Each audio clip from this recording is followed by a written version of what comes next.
Welcome back to the Grammy Museum Experience, Prudential Center's mini masterclass. I'm your host, Mark Conklin. I'm also the Director of Artist Relations and Programming at the Grammy Museum Experience. This is the series where we speak with recording artists, songwriters, record producers, and music executives and ask our guests 5 questions in roughly 10 minutes about their craft, their inspirations. And today, I'm happy to be joined by Wolfgang Van Halen, the founder and frontman of Mammoth WVH, who've recently received their very first Grammy nomination in the Best Rock Song category. Distance was the single from their self-titled debut album. Wolfgang, first of all, congratulations and welcome to Mini Masterclass. Thank you. And thank you for having me. It's a pleasure. Well, we'll jump right in. You've obviously Sure. been around this business for a long time, from seeing it from various different angles now.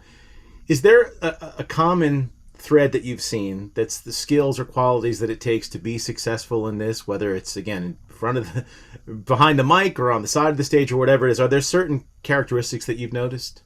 Yeah, I think as long as you have dedication and love for the craft of performing and writing and playing music, as long as that's the core, I think you can't go wrong.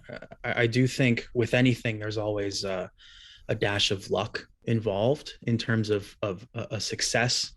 For example, I think mine is it's is out of my control. My last name, it's a very I'm aware of what that brings to the situation, and I'm aware that I'm very lucky in that respect and how it may open doors for me.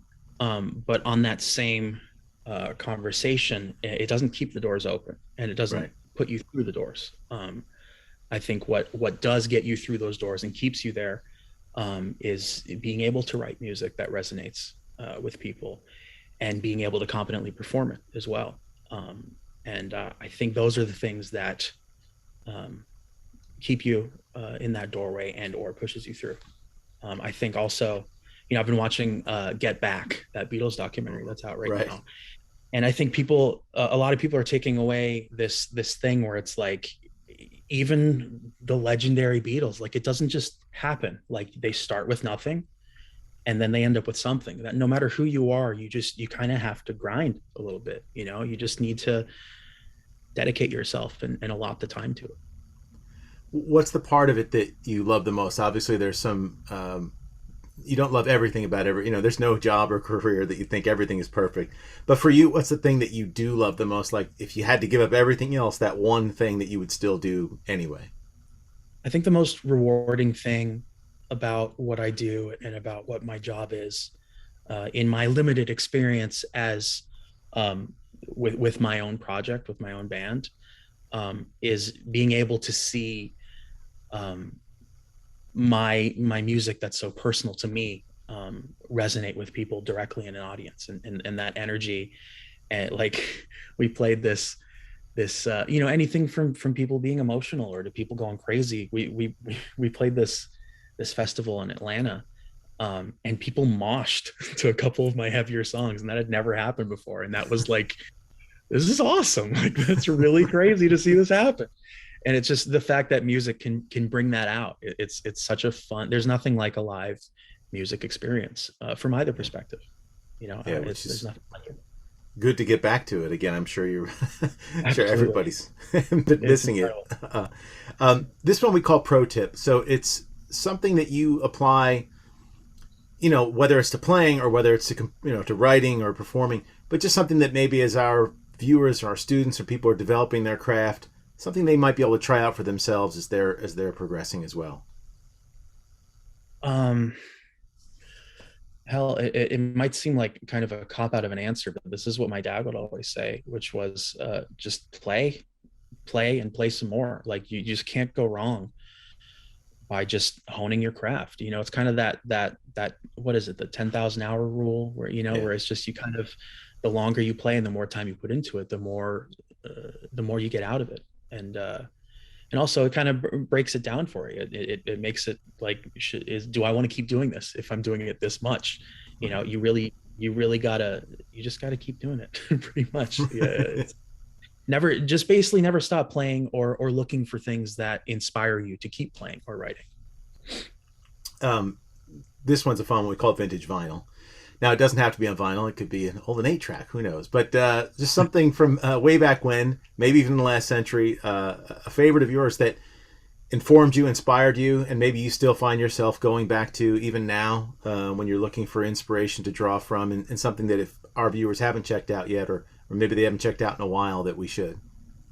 Yeah, I mean, this is certainly not an album that's been skipped over, but something that's been very influential to me is the band AC/DC. The album Highway to Hell, I think, is one of their quintessential. I mean, every song is just perfect, and if that was the only album they've ever released, they would still be as legendary as they are lauded as, in my opinion. I think that album is just, for them, it's perfect, and it just defines that classic rock, sound in a way I don't think many other people can do. And the guitar tone, right? Just off the yeah, it's just amazing. You just crank it to 11 and you blow everybody off the stage. Right.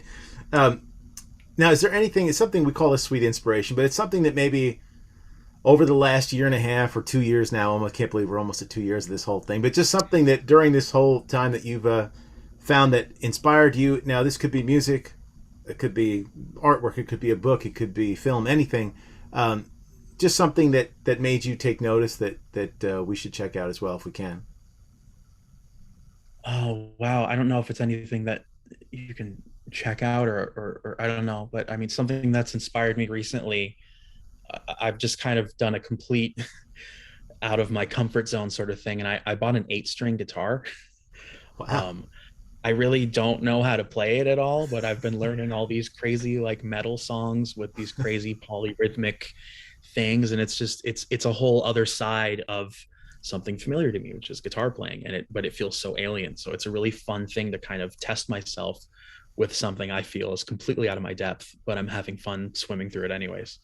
So where are the strings? Are they the higher notes? It's basically a regular guitar with 2 extra strings on the bottom. So you get that really low, just angry sound. And yeah, it's fun to try and learn this stuff that I wouldn't really ever apply to my own music, but I think it just kind of expands your mental repertoire of song creation and other things that are possible.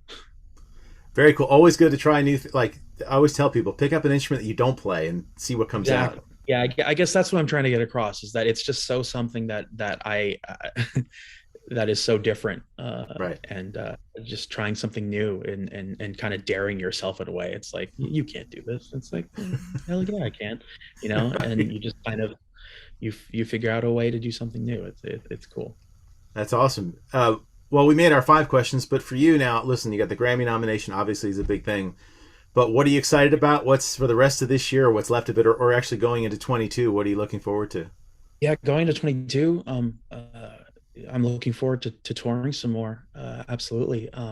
But actually what I'm most looking forward to is carving out some time to record another album that I think we could probably release by 23. I think we have a lot of stuff slated for next year touring wise, if everything goes well. Right. Right. But yeah, I'm really excited to apply everything that I've learned making this first album, because I took a very long time making it, because I just kind of didn't know who I was as my own artist. And now that I've kind of reached that point, I'm really excited to explore that. And I told my uncle earlier today, it's like I basically want to improve my lap time. I took a really long time with this first lap, but I'm really excited for my second lap, because I know what I can improve on and how to do it a bit better and faster without sacrificing quality. That's great. We obviously wish you a lot of luck with that. Certainly with the nomination again. Congratulations again. It's great to get to catch up with you a little bit here. Hopefully we'll get to see you out here on the road sooner than later. Obviously, if you come through the East Coast, come see us. And congrats again, and thanks for taking some time to do this. Thank you so much. It was a pleasure.